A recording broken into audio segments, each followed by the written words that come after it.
Hello dear friends, स्वागत है आपका अपने यूट्यूब चैनल एसडी एजुकेशन पर। आज हम बात करेंगे सीटेट के लिए बहुत ही इंपॉर्टेंट क्लास है शिक्षण अधिगम की, यानी कि बात कर सकते हैं हिंदी शिक्षण की, जिसके अंतर्गत पेडागोजी के जो महत्वपूर्ण प्रश्न हैं उनको फुल एक्सप्लेनेशन के साथ में यहाँ पर कवर किए जाएंगे। ये सारे क्वेश्चन, इसमें से कई क्वेश्चन ऐसे हैं जो प्रीवियस ईयर में पूछे गए हैं और उनके आगे भी पूछे जाने की पूरी संभावना है। तो अगर आप ये वीडियो शुरू से लेकर लास्ट तक देखते हैं तो आपको पूरा बेनिफिट मिलने वाला है, क्योंकि आपको ये अंदाजा भी हो जाएगा कि सीटेट के अंतर्गत पेडागोजी के प्रश्न कैसे आते हैं, कैसे प्रश्न वहाँ पर पूछे जाते हैं और आपकी जो समझ है वो किस प्रकार की होनी चाहिए किसी भी पेडागोजी के जो क्वेश्चन है उनको हल करने के लिए। तो इसके लिए आप वीडियो को शुरू से लेकर लास्ट तक पूरी जरूर देखिए। तो बढ़ते हैं वीडियो में हम आगे की तरफ और बात करते हैं हम आज के पहले प्रश्न की। पहला प्रश्न है आज का हमारा, प्राथमिक स्तर पर पढ़ना सीखने की शुरुआत करने के लिए किस सामग्री को सर्वाधिक महत्व देंगे। यानी कि अगर आप प्राथमिक स्तर पर पढ़ना शुरू करना चाहते हैं तो पढ़ना सीखने की जो शुरुआत है उसको करने के लिए प्राइमरी स्तर पर किस सामग्री को सर्वाधिक महत्व दिया जाता है। तो ए ऑप्शन है शुद्ध उच्चारण, बी ऑप्शन है रोचक कहानी, सी ऑप्शन है अक्षर ज्ञान और डी ऑप्शन है वर्णमाला। तो अगर हम इस प्रश्न का सही जवाब अगर हम बताएं तो इसका सही जवाब होगा ऑप्शन नंबर बी, यानी रोचक कहानी। यानी कहानियां जो हैं वो प्राथमिक स्तर पर पढ़ने की शुरुआत करने के लिए महत्वपूर्ण सामग्री होती है, क्योंकि जो कहानी होती है, कहानी शिक्षण से छात्रों में समस्त पाठों के प्रति रुचि उत्पन्न होती है और जो कहानियां होती हैं उनको छात्र बहुत ही रुचि लेकर के पढ़ते हैं, ध्यानपूर्वक उनको सुनते भी हैं। कहानी शिक्षण के जो प्रयोग से बच्चों में स्थायी ज्ञान की भी प्राप्ति होती है। तो ये भी पॉइंट आप नोट कीजिए कि कहानी शिक्षण से जो बच्चों में स्थायी ज्ञान की भी प्राप्ति होती है, इसीलिए प्राथमिक स्तर पर पढ़ना सीखने की शुरुआत करने के लिए रोचक कहानी सामग्री को सर्वाधिक महत्व दिया जाता है। अगले क्वेश्चन की तरफ बढ़ते हैं। अगला इंपॉर्टेंट क्वेश्चन है, प्रीवियस ईयर में क्वेश्चन ये पूछा गया है और ऐसे ही आगे आने वाले समय में क्वेश्चन पूछा जा सकता है। बात करें, सलमा एक लड़की है जो कि पहली कक्षा में पढ़ती है। वह किताब शब्द को कतब लिखती है, यानी कि जब उसे किताब लिखने के लिए कहा जाता है तो वो किताब की जगह पर कतब लिख देती है। तो सलमा का लिखने का यह तरीका क्या दर्शाता है, किसको दर्शाता है। यानी कि सलमा जो इस प्रकार से लिख रही है, जो लिखने संबंधित जो अशुद्धियां कर रही है, उसको क्या दर्शाता है ये। तो ए ऑप्शन है नियंत्रित लेखन, बी ऑप्शन है लापरवाही, सी ऑप्शन है अज्ञानता और डी ऑप्शन है स्ववर्तनी। तो इस प्रश्न का सही जवाब है option number A, option number D, यानी कि स्ववर्तनी। यानी सलमा पहली कक्षा में पढ़ती है, वह किताब शब्द को कतब लिखती है। तो सलमा का जो यह लिखने का तरीका है यह स्ववर्तनी दर्शाता है, यानी कि ये ऐसा मतलब कह सकते हैं कि उसकी स्ववर्तनी को यह दर्शाता है। वर्तनी का दूसरा नाम वर्ण विन्यास भी होता है। अगर बात करें, वर्तनी का दूसरा नाम वर्ण विन्यास भी होता है और सार्थक ध्वनियों का जिस क्रम से उच्चारित किया जाता है उसी क्रम में विन्यास करने का नाम वर्तनी या वर्ण विन्यास है। यानी कि बात करें कि जिस भी क्रम में विन्यास करने का बात करें, जो सार्थक ध्वनियां होती हैं उनका हम जिस क्रम में उच्चारण करते हैं उसी क्रम में विन्यास करने का नाम वर्तनी या वर्ण विन्यास होता है। अगले क्वेश्चन की तरफ बढ़ते हैं। अगला क्वेश्चन है हमारा, सामाजिक अंतःक्रिया से भाषा सीखने का समर्थन किसने किया। यानी कि कौन से ऐसे मनोवैज्ञानिक हैं जिन्होंने ये बताया कि अगर भाषा सीखना है तो वो सामाजिक अंतःक्रिया के द्वारा ही सीखी जाती है, इसका समर्थन किसने किया। तो ए ऑप्शन है वैगोत्स्की, बी ऑप्शन है चॉम्स्की, सी ऑप्शन है स्किनर और डी ऑप्शन है पियाजे। तो इस प्रश्न का सही जवाब है ऑप्शन नंबर ए, यानी वैगोत्स्की। इन्होंने सामाजिक अंतःक्रिया को महत्वपूर्ण माना है और इन्होंने ये बताया है कि सामाजिक अंतःक्रिया से भाषा सीखने का जो समर्थन है वो वैगोत्स्की ने किया हुआ है। बालक के सामाजिक अंतःक्रिया द्वारा ही विचार या भाषा का विकास होता है, ऐसा वैगोत्स्की का मानना है कि जो बालक होता है वो समाज के अंदर अंतःक्रिया करके ही विचार या भाषा को सीख सकता है, विचार या भाषा का विकास कर सकता है। बालक जो भाषा का ज्ञान ही सामाजिक अंतःक्रिया के द्वारा ही होता है, यानी कि जो बालक होता है उसके अंतर्गत जो वो उसके ज्ञान का जो विकास हो रहा है, जो भाषा का जो विकास अपने अंदर कर रहा है वो सब सामाजिक अंतःक्रिया के द्वारा ही कर रहा है, ऐसा वैगोत्स्की का विचार है, ऐसा वैगोत्स्की मानते हैं। अगले क्वेश्चन की तरफ बढ़ते हैं। अगला क्वेश्चन है हमारा, द्विभाषिकता और डॉट डॉट उपलब्धियों का गहरा सकारात्मक संबंध पाया जाता है। यानी कि द्विभाषिकता और किसकी उपलब्धियों का गहरा सकारात्मक संबंध पाया जाता है? तो ए ऑप्शन है साहित्य, बी ऑप्शन है वैज्ञानिक, सी ऑप्शन है व्यवसायिक और डी ऑप्शन है विद्वत। तो अगर हम इस प्रश्न के सही जवाब की बात करें तो ऑप्शन नंबर डी इस प्रश्न का सही जवाब है, यानी द्विभाषिकता और विद्वत ये उपलब्धियों का गहरा सकारात्मक संबंध पाया जाता है। भारतीय जो होते हैं, भारतीय सहित अधिकांश विश्व में जो बहुभाषी विद्यार्थी अपवाद नहीं होते हैं बल्कि आदर्श होते हैं। यानी अगर बहुभाषिकता जिनके अंतर्गत पाई जाती है वो एक प्रकार से वो उनके अंदर साधन का कार्य करती है विभिन्न प्रकार की चीज़ों को सीखने का। एक से अधिक भाषा ज्ञान के द्वारा संज्ञानात्मक और व्यवहारिक कई तरीके के लाभ होते हैं और इस तरह के जो लाभ होते हैं वो कई शोध के प्रमाण भी होते हैं। इस प्रकार का जो ज्ञान है वो अध्ययन और अध्यापन का अद्भुत साधन है। इसीलिए बहुभाषिकता या द्विभाषिकता को विद्वत उपलब्धियों का गहरा सकारात्मक संबंध माना जाता है। अगले क्वेश्चन की तरफ बढ़ते हैं।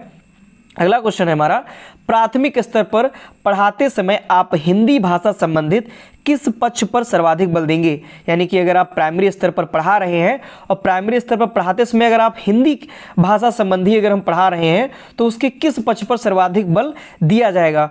ए ऑप्शन है भाषा ज्ञान पर, बी ऑप्शन है भाषा प्रयोग पर, सी ऑप्शन है व्याकरणिक नियम पर और डी ऑप्शन है व्याकरणिक ज्ञान पर। तो अगर हम नियम कहीं पर भी देखें तो वो ऑप्शन तुरंत गलत हो जाएगा।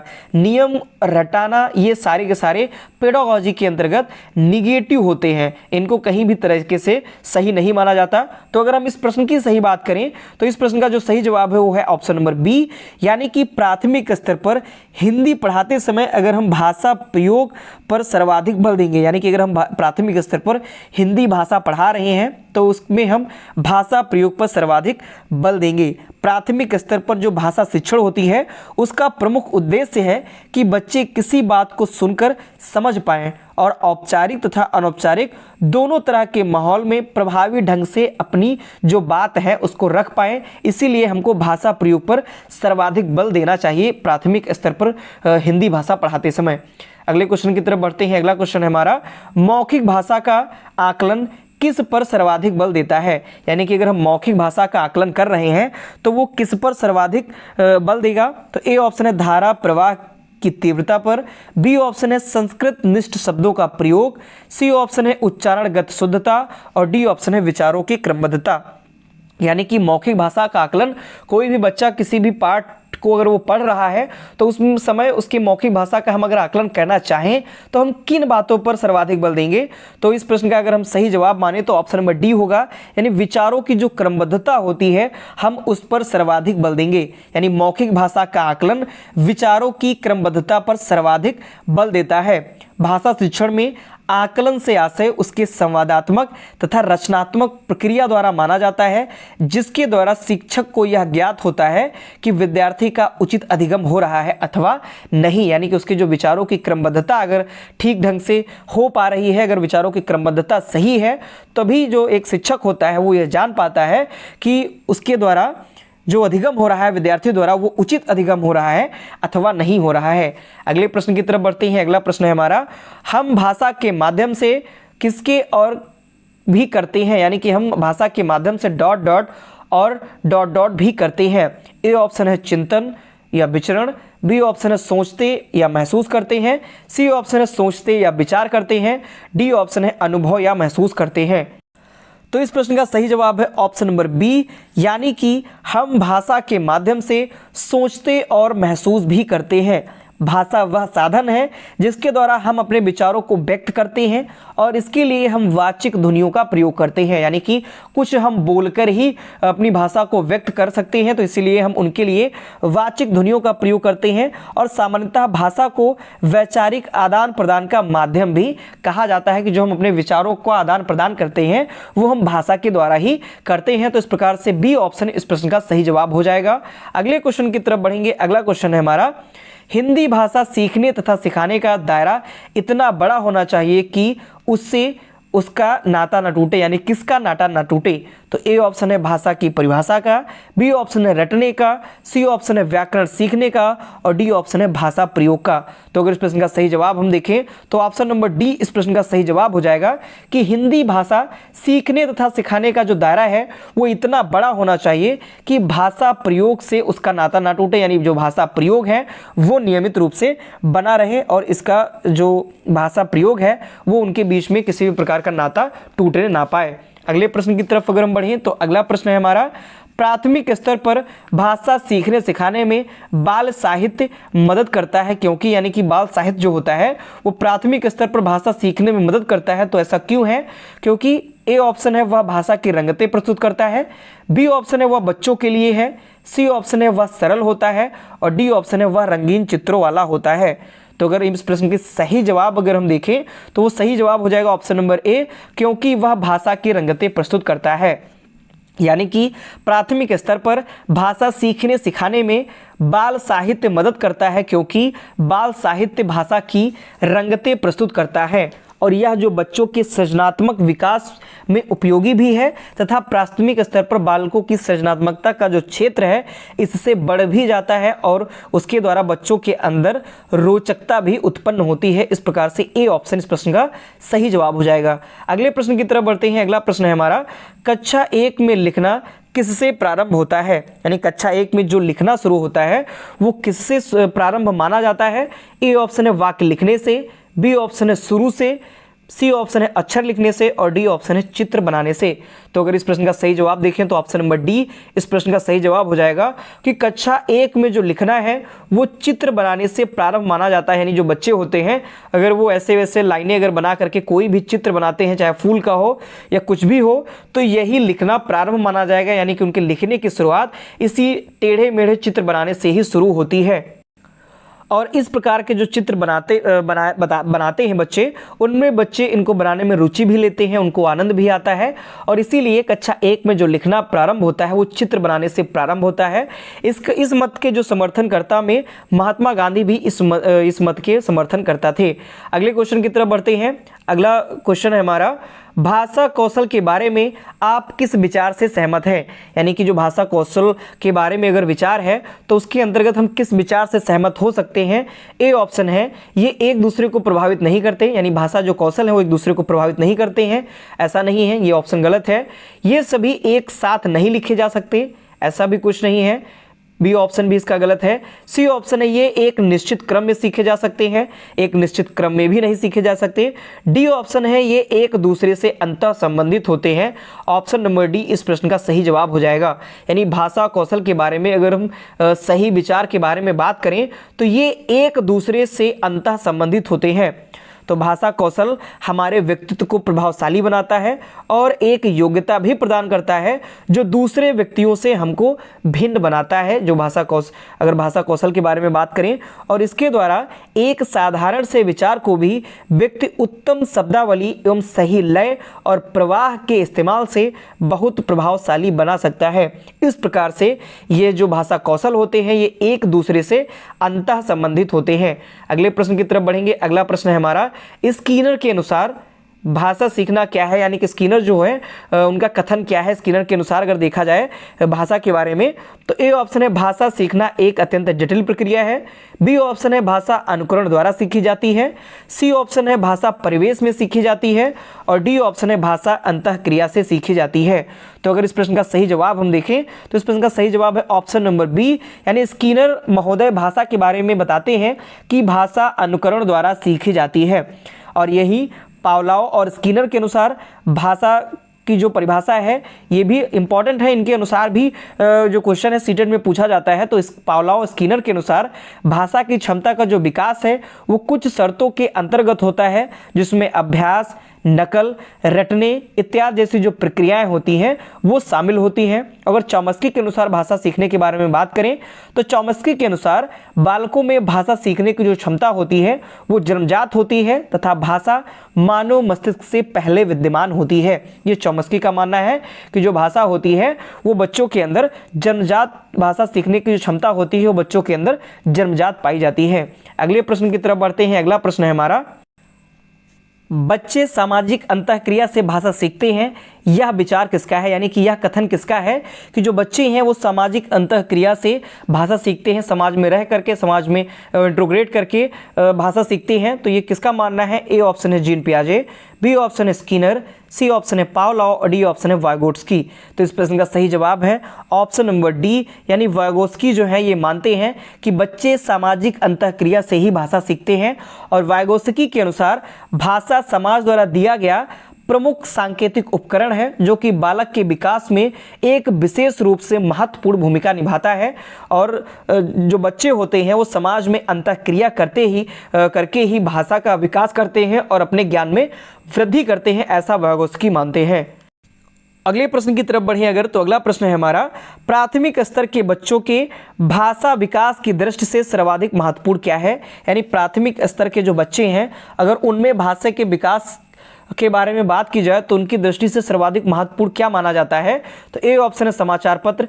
प्राथमिक स्तर के बालक हैं, न्यूज़पेपर कहाँ से पढ़ पाएंगे? तो ये ऑप्शन गलत हो जाएगा। बी ऑप्शन है बाल साहित्य, सी ऑप्शन है पत्रिका, ये भी ज़्यादा इंपॉर्टेंट नहीं है क्योंकि पत्रिकाएं भी उनकी समझ से बाहर हो जाएंगी।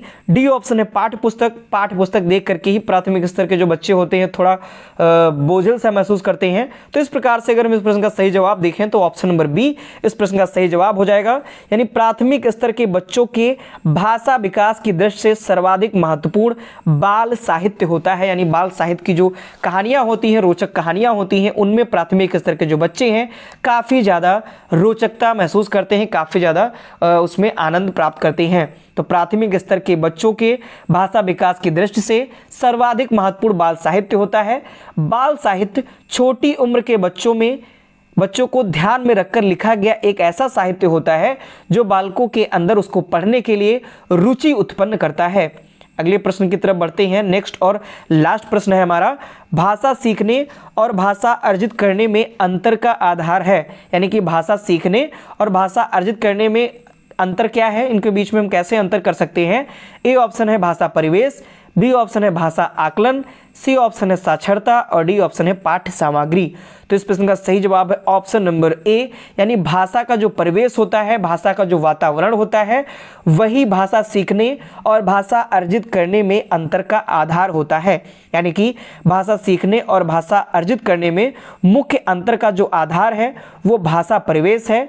भाषा अर्जन एक अवचेतन प्रक्रिया है, यानी कि जो भाषा अर्जन होती है यह एक अवचेतन प्रक्रिया होती है। इसमें बालक के सीखने की जो प्रक्रियाएं होती हैं वो व्याकरणिक नियमों से पूर्णतः अनभिज्ञ रहती हैं और प्रथम भाषा अर्जित करती हैं। बालक जो होता है वो अपने आसपास के वातावरण और लोगों के बीच में अंतःक्रिया के माध्यम से भाषा को अर्जित करता है। यानी कि भाषा जो बालक होता है वो भाषा अर्जित कैसे करता है? सामाजिक अंतःक्रिया के द्वारा। अपने आसपास के जो अड़ोस पड़ोस के जो लोग होते हैं उनसे अंतःक्रिया के द्वारा ही जो बालक होता है वो भाषा अर्जित करता है। तो इस प्रकार से आज के हमारे हिंदी पेडागोजी के बहुत ही इंपॉर्टेंट क्वेश्चन यहाँ पर कवर किए गए।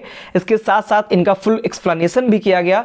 ये सारे इंपॉर्टेंट क्वेश्चन हैं, खासकर सीटेट के परिदृश्य से बहुत ज़्यादा इंपॉर्टेंट है। प्रीवियस ईयर में क्वेश्चन पूछे भी गए हैं, आगे भी इनके पूछे जाने की पूरी संभावना है। आप क्वेश्चन लेवल देख करके ही आपको लग रहा होगा कि जो क्वेश्चन है कितने ज़्यादा इंपॉर्टेंट होने वाले हैं।